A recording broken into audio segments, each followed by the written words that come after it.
From our 22 News Broadcast Center, this is 22 News in Focus. Good Sunday afternoon. Welcome to 22 News in Focus. I'm Kate Walsh. Electronics are all around us and on us. It's rare nowadays to not have a cell phone, and even rare to not have a smartphone, which is a phone with the internet. Then there are home security systems, laptops, even children's toys. They're convenient and they've connected us to the world in ways we've never seen before, but there's also a possible dark side to being so plugged in. So today on 22 News in Focus, we'll be talking about internet technology and how to protect you and your family's information and property from cyber criminals. Joining us today on cybersecurity and internet technology is Dr. Larry Schneider, director of the cybersecurity program at Bay Path University. Thank you very much for being here. Thank you for inviting me. So first, I want to get some background on your expertise in this field. You've been doing this for a really long time for something that's really starting to be at least in the news a lot now. What's your background? Right, so, I've been teaching cybersecurity for almost 15 years now, and prior to that I worked in the credit card industry and the banking industry as an information systems security auditor. So, been doing this for nearly 30 years at this point. So.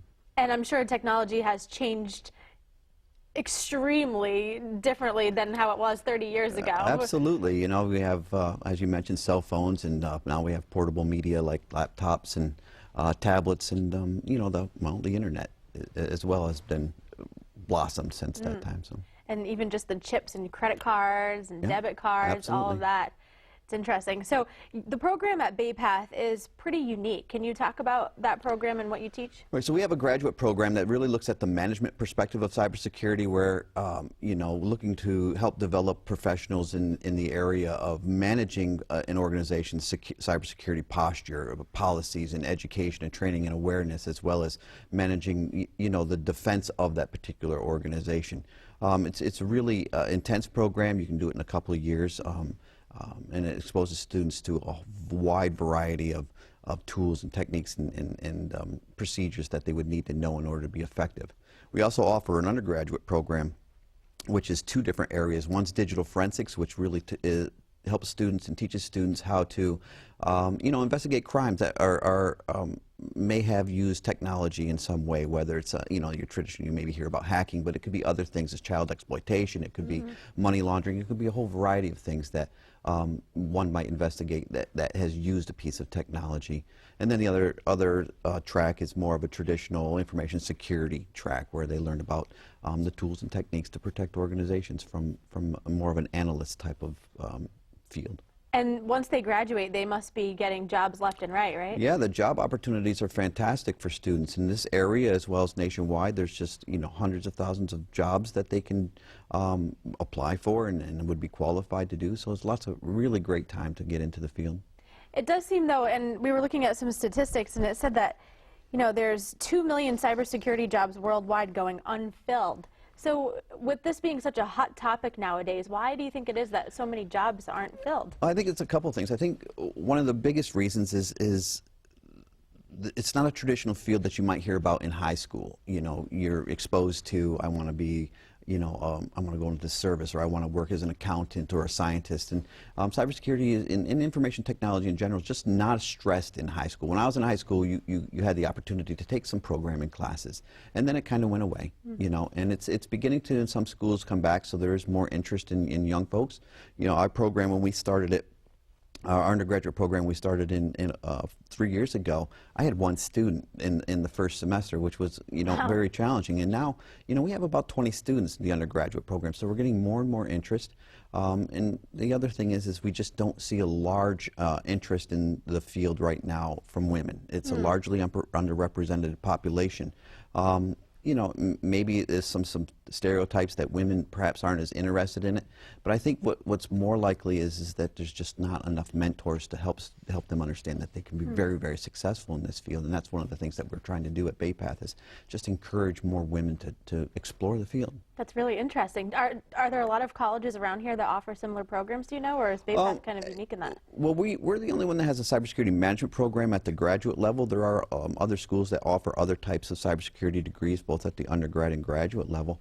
But I think the difference is that, we're primarily focused on bringing women into the field, and we are doing things a little bit differently. We take a much more hands-on approach. We do a lot of problem solving and analytics, which is essential in the field, and introduce technology in a kind of a non-threatening, very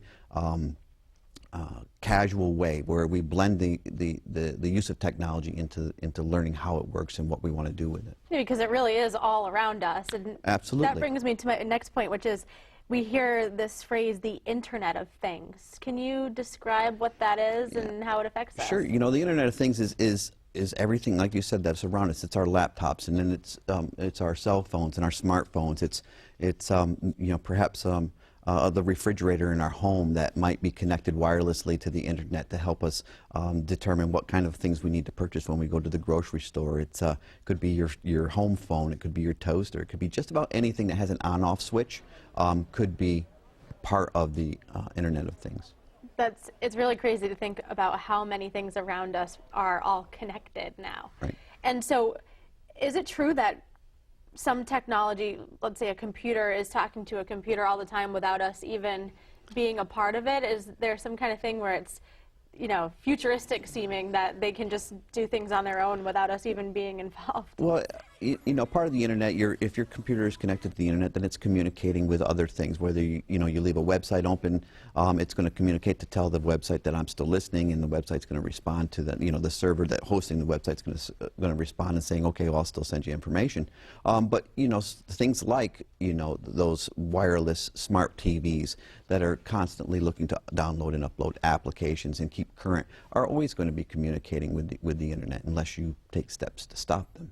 Wow. Okay, we're going to take a quick break, and when we come back, we're going to talk about how you can protect yourself from possible crimes related to all of these interconnected devices nowadays. You're watching 22 News in Focus.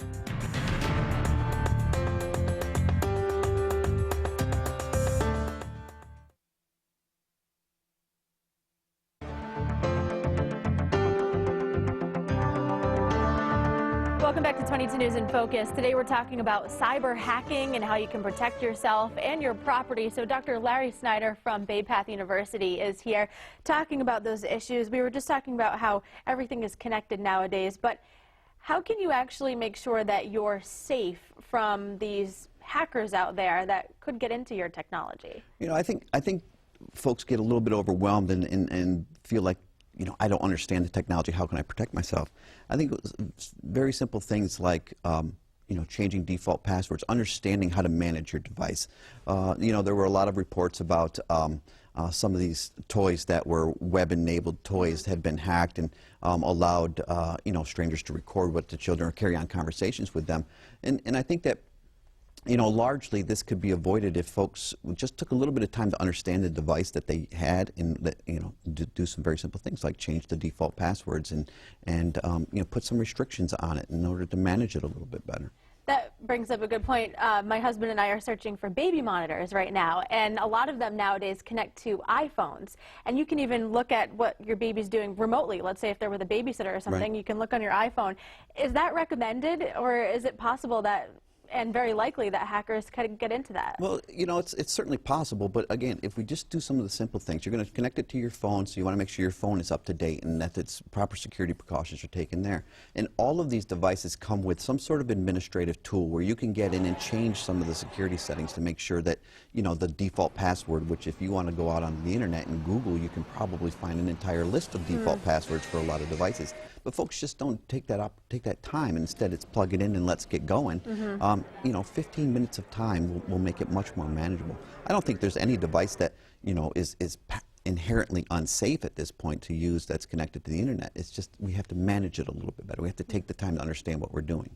So a unique password, and how about having it on your own private Wi-Fi versus out in a public Wi-Fi setting? Does that matter? Yep. So at home, when you set up your Wi-Fi, you want to make sure you do the same thing because all the wireless network connected devices, your wireless routers, all have default passwords, which are very well cataloged on the internet and freely available. So you want to change that, and then you just take the steps to make sure that if a device wants to connect to your wireless network at home, it should require a password, and that'll a strong, robust password. Right. But you know, that's the simple things that really will make things a little bit better for everybody. Yeah, and I know you can look on the back of when you're setting up your Wi-Fi, the password is there, the one that comes with it. It's Right. something weird like squirrel or Yep. cat or something. So how do you go about changing that? Well, in the documents that come with the device, there's usually a website. Most of them are web enabled, so there'll be a website that you can go to that's specific for your device,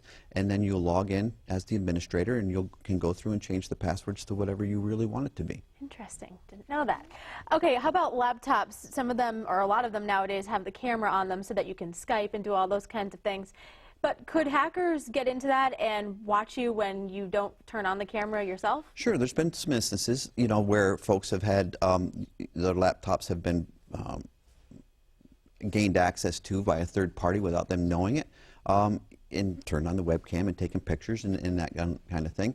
I think one of the biggest things that you can do, again, is put a password on that laptop. Also, make sure the system is up to date and current. Make sure that you have antivirus on it, and use good browsing techniques. Make sure that you're not clicking on links and downloading software that you don't know who it's from, and just being careful and being aware of what you're doing.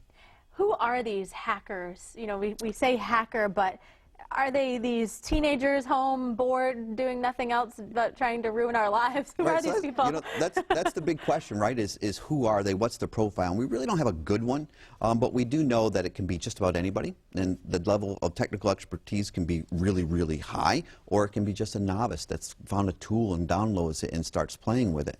You know, there's just as many here in the United States of America as there are overseas, so you know we can't necessarily blame foreign entities on the problem. But most of them are just maybe not malicious, but just curious, and then end up causing more trouble than they're really aware of. And what's the penalty for that? It really depends by state by state. I think most states have criminal statutes in place for illegally gaining access to a device, and the federal government has them as well, and it can be, you know, multiple years in jail and civil penalties if they're caught. And the problem is we just don't catch that many of them right now. And as much as we try to make all of the software to keep us safe and everything, they're also always finding ways around it, right? So how do you teach something like that in order to help people stay current when everything is changing? Right, you know, and you're absolutely right that we can put all the technology in place, but if we just don't have good practices as human beings, all of that is a waste of time. If we put the best antivirus on our computer, and we do all the things that we think that are appropriate by changing passwords and making sure that our system's up to date, but then we just carelessly click on links, or we friend people that we don't know, we're just opening ourselves up to more problems. So it's really about learning how to change behavior as opposed to you know, throwing a lot of technology at it at this point. So if we follow those best practices, like having a unique password, that kind of thing, wouldn't the hackers also know that that's what we're doing and find a way around that as well? And it's all about, for them, any password can really be broken if given enough time. So what they're really more interested in doing is just finding the weak link. A human being is always going to be the weakest link. They're always going to be susceptible to trickery, to making a mistake. And we're casual users. We don't really pay attention to what we're doing when we're using our technology, and therefore we just make simple mistakes. The internet is so vast, it's easy to do. Absolutely, absolutely. And you just get lost in what you're doing, and then next thing you know, a pop-up on your screen comes on, and you click on it by mistake or by design, and then, you know, the game's over.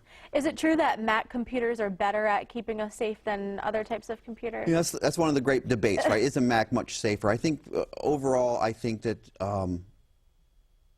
I would say that maybe the debate should go on a little bit. Mac is not as susceptible. There's not as many viruses being written for Macs because largely it's a market share issue. There's not as many Mac users as there are Windows users.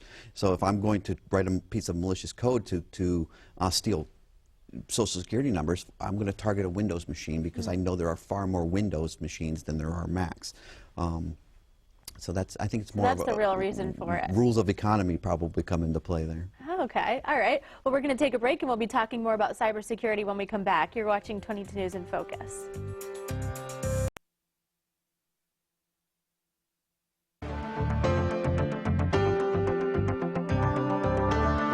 watching 22 News in Focus. Today we've been discussing cyber hacking and ways to secure your information and electronics. And it's not just us at home with our personal devices. Companies are really dealing with this type of thing as well. So what are big businesses, especially ones that deal with our money or social security numbers, doing to make sure that our information is safe, and can we trust them? Right. You know, most businesses are really doing a lot. They're spending enough money. They're hiring the right people. They're putting technologies and policies and practices in place.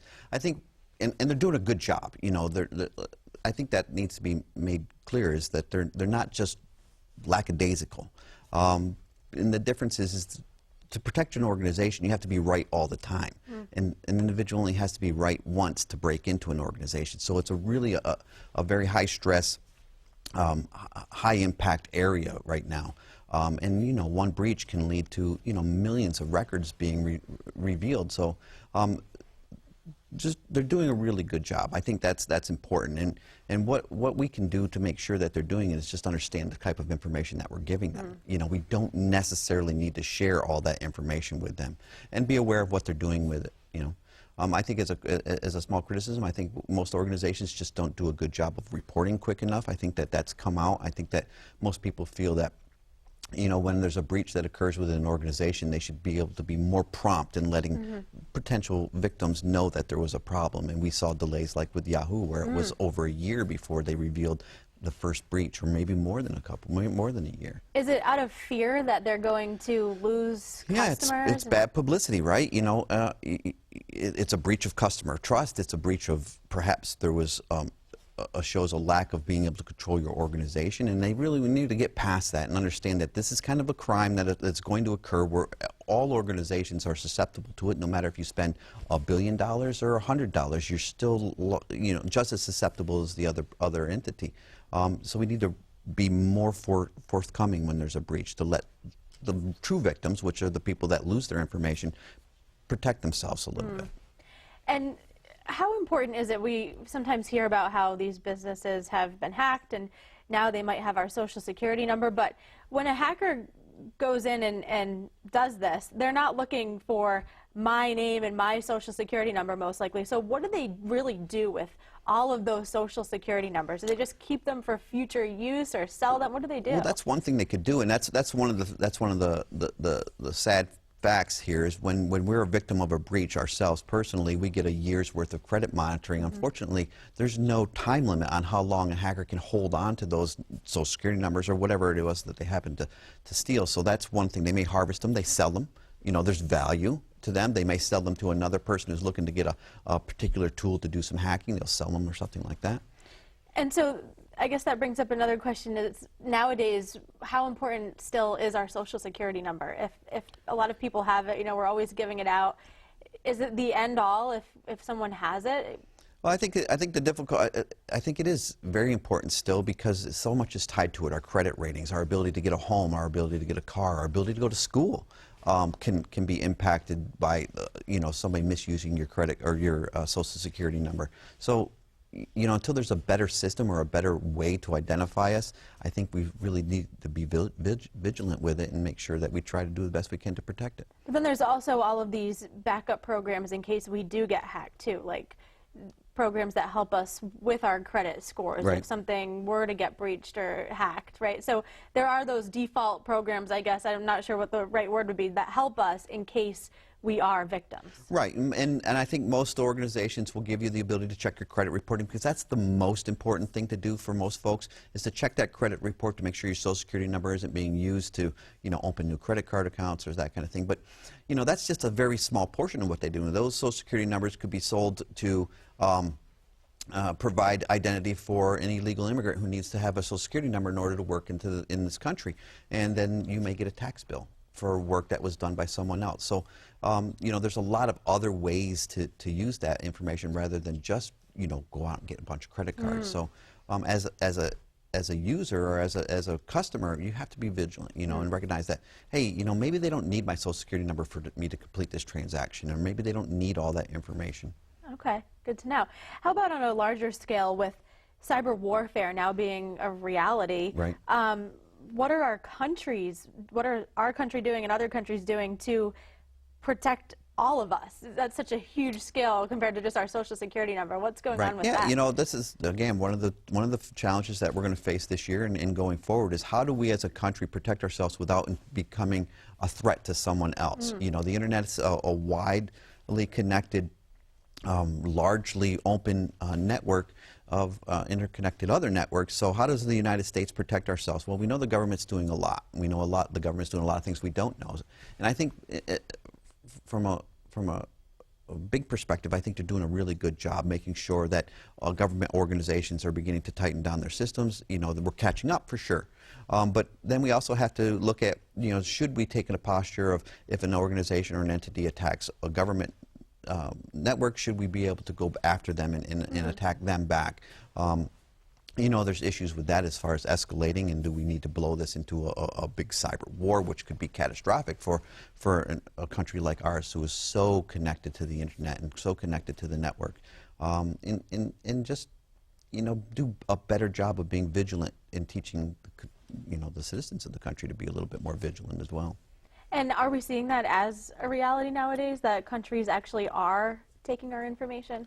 Well, sure. I mean, I think they clearly came out in the news today that there were two or I think four Russians who were involved in the Yahoo hack. Right. Two of them actually worked for the FSB, which was coordinating with the FBI on cyber terrorist activities. So sure, certainly, and we know that China has done the same to us, and perhaps North Korea. So there's certainly you know, reason for us to be concerned that these countries would continue to do this.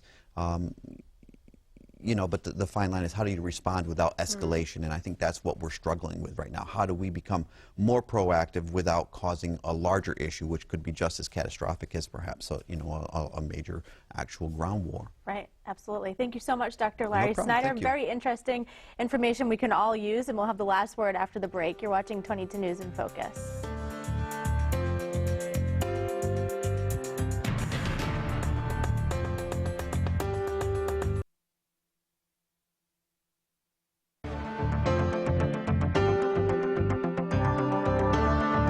Watching 22 News in Focus. Today we've been discussing issues surrounding cybersecurity and how to protect your information and personal property from hackers. That's our program for today, and we want to thank our guest, Dr. Larry Schneider, for joining us.